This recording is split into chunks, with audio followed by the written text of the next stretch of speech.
I am the Tofu Golem. Please enjoy the video. In this video, I will show you how to refill your Stash Pro lighter. First, always prioritize safety. Make sure you are in a well-ventilated space, far from any open flames or heat sources.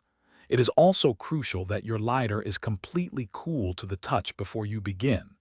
Using premium butane fuel will ensure the best performance and longevity for your lighter. Before adding new fuel, we need to prepare the lighter. Turn your lighter upside down and find the small refill valve on the base.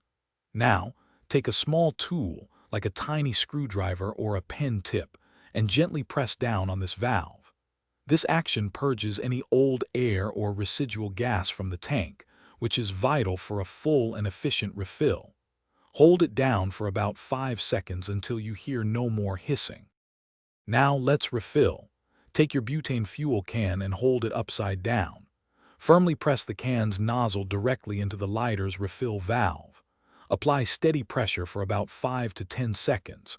You might see a small amount of liquid butane escape, which is normal.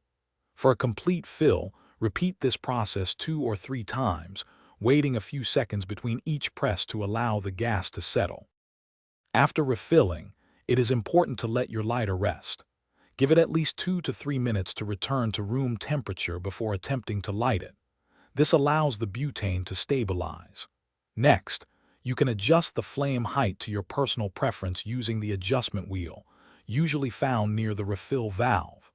Finally, test your newly refilled Stash Pro lighter in a safe, controlled environment. Thanks for watching.